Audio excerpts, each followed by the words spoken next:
I asked Michael to please make me hash browns, and instead he's out doing bubbles with Eloise. That's fine. I just don't really want to hear it if my dicing is not to his liking.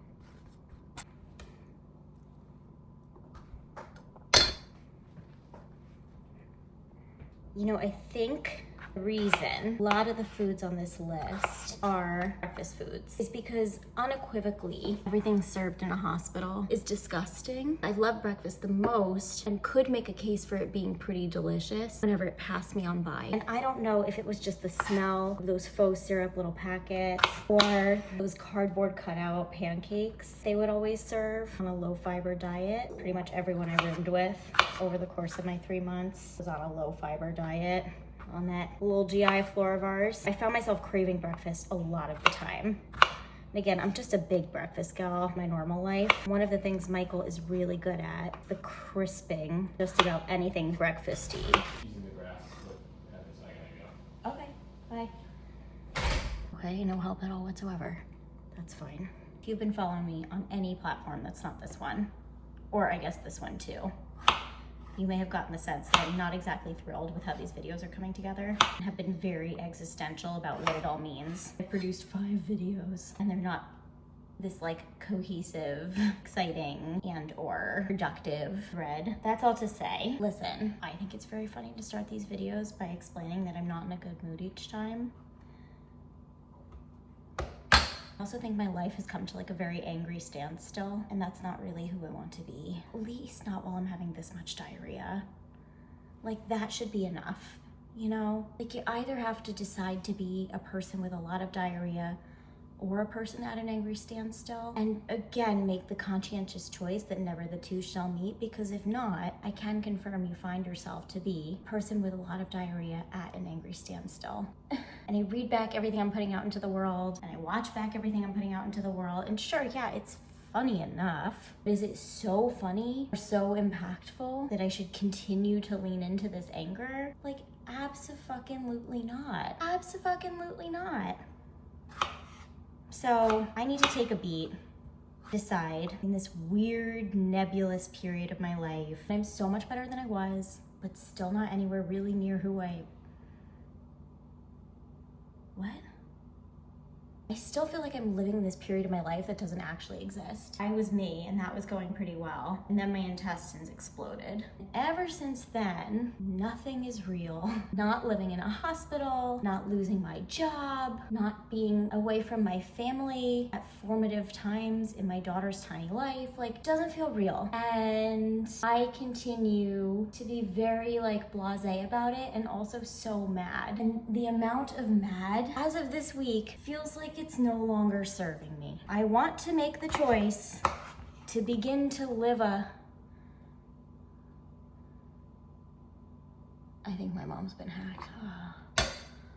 So while I take a few weeks to get a bit more organized with the production and goals of this undertaking. Oh no, my mom's like real hacked. I gotta go. While I take a few weeks, put in more of an effort to create a thing I am prouder about and is less just like all of my anger and denial and ugliest feelings wrapped up in one and presented to you as funny. I'm just gonna try something a little bit chiller. Less of like this frantic goal to check, more stereotypical vlogging. Like this morning, I really wanted hash browns. I guess we'll just dice potatoes in chat till he comes back, because I'm not frying these.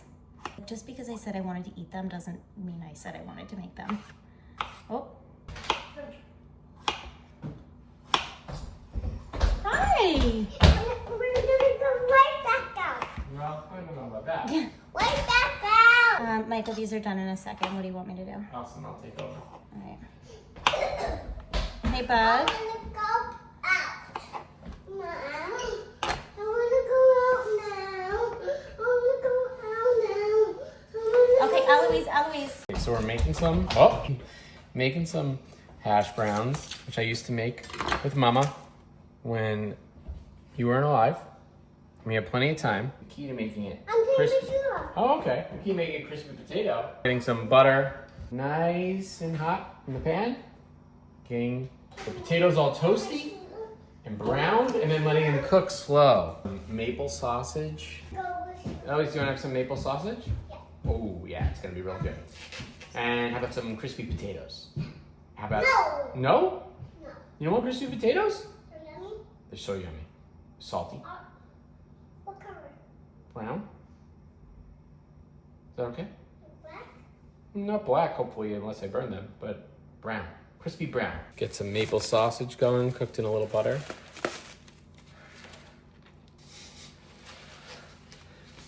It's not easy to talk to a camera of no people. You gotta pretend like the audience is there. Mama, it's time for bubble gum. You know what we did? Some cast iron pans. I'm coming. Get a little hot. One's gonna be for sausage. And then, like we say, cast iron for cooker. You should talk about me while I'm gone. Okay.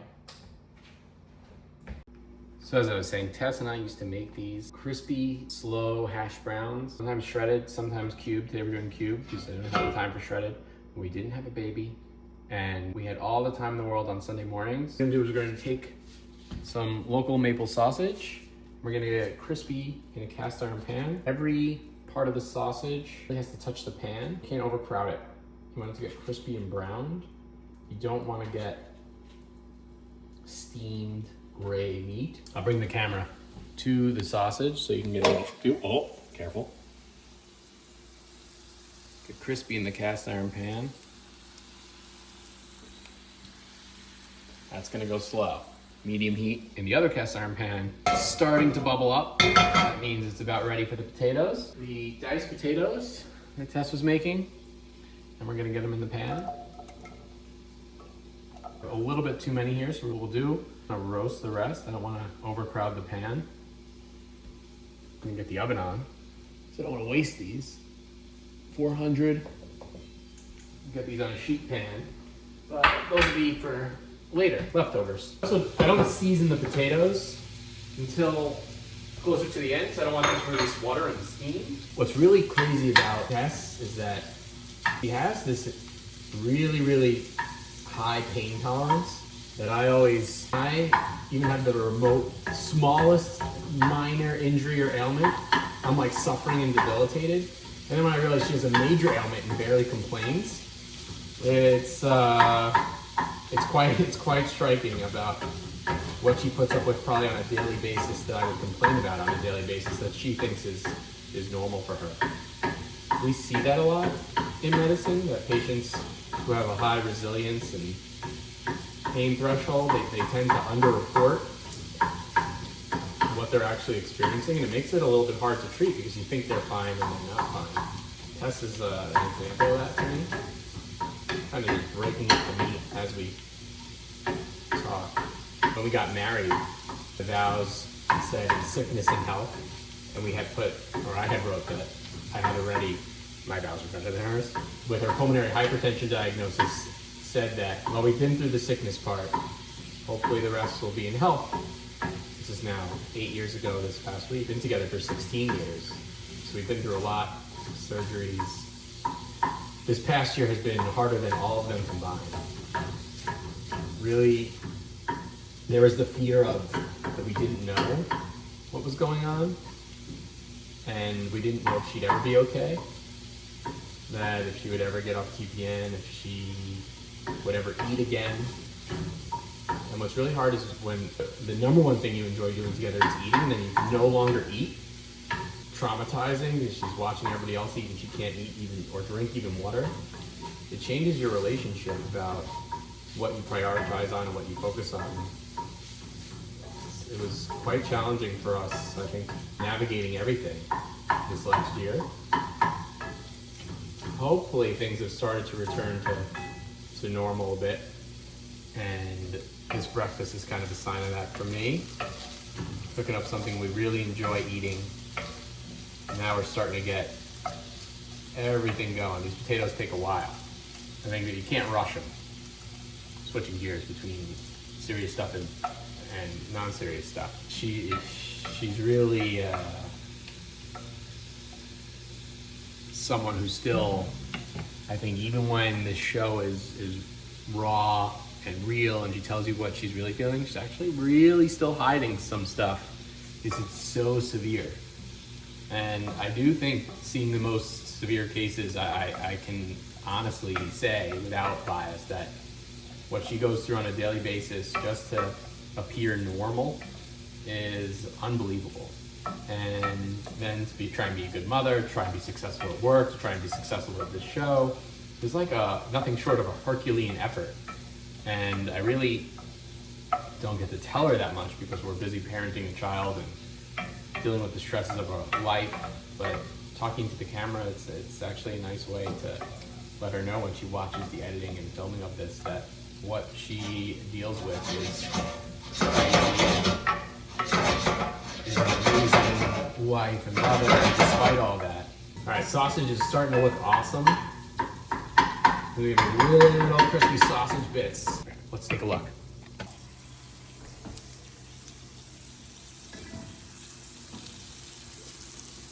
I don't know that he knows he's supposed to get like beauties. Not that these, in good conscience, can be considered beauties, but you know what I mean. Why does he have some potatoes on a baking sheet? What the fuck is going on here? I go to take care of our child once, and he has potatoes on baking sheets? I throw my hands up. I don't care. Okay, potatoes are crisping. Sausage is really crisping. Whoa! Oh, it's getting really nice and brown. I know. What is that voice he's doing? What voice? What is that voice you're doing? It's the camera voice. Oh, boy. Should I not be doing a voice? I don't know how you talk regularly to a camera. All right, so you just talk regularly. Can I have some honey, Mommy, please? Yeah, of course. Elise, want some sausage? Do you want to sit in your chair? Nail these potatoes. Look at that crisp. Wait, did you use the old one I tried to? Nope. And it's better for... Didn't know how to change it. It's a magnet. Nailed the potatoes. Get the heat on. I regret this. Cheesy bake. Cheesy bake. Dada, Dada. Look at this cheesy bake. Dada. Oh! Breakfast bowl. Honestly incredible. Present the dish. They have crispy hash brown potatoes, maple sausage, and cheesy scrambled eggs. Nothing better. Elise, want some potatoes? Yeah. I'm gonna Alright. use sweater again for your filming. What? Did I wear this last week? And the week before. Are you serious? I think so. How does it feel to have a mother who's a complete disaster?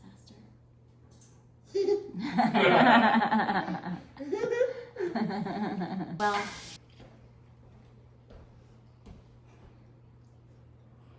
it smells like Christmas. I do feel unemotional about this, even though I've eaten none of it in these times. They smell like Christmas. Christmas smell like? The sausage. The sausage? Did you know that we're Jews? Mama, taste the potatoes. Potatoes first? Yeah. Okay. I will say they crackled when I speared into them. Oh, fuck. What? Oh. We did it good. Potatoes hot? Oh, they're melty. Ooh. Well, With Stanley's hair in them. That's perfect.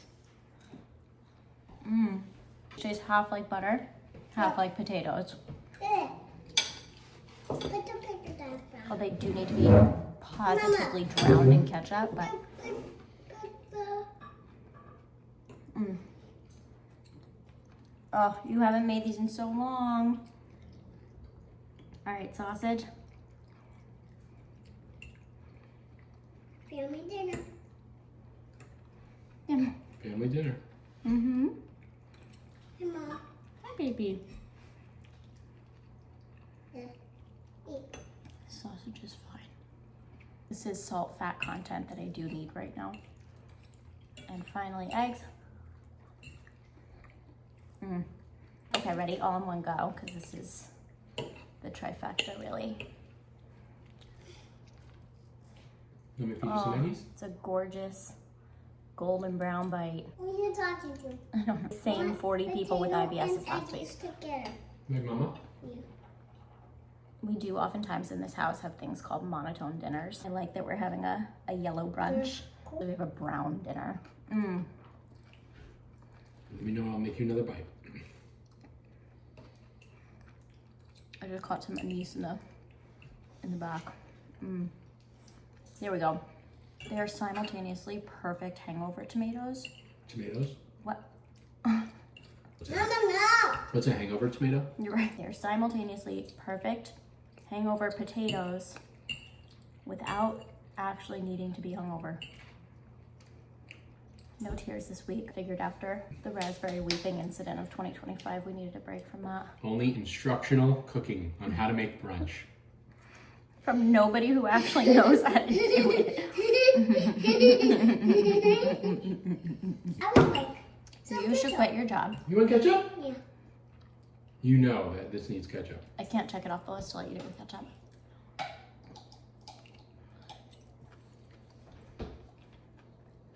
Can't give Good, away a cover sponsor. that This label. is- this is, Oh yeah. If you want to sponsor good. the show, That's good. That's you good. can reach out to. Okay, no, the joke was in the first bit. Okay, I can't. Okay. Here we go. Drown it. Oh, now it tastes like a Johnny Rockets. What? He's burning that pan of potatoes. Do you think Michael should quit his job, Dada. which is currently the only source of income to the household? Mom. Ellis? I love you. Oh, I love you so much. I love you. I love you so much. I love you back. I love you more. I love you so much. I love you so much. I think you're the coolest baby in the whole world. I have to fix that. What?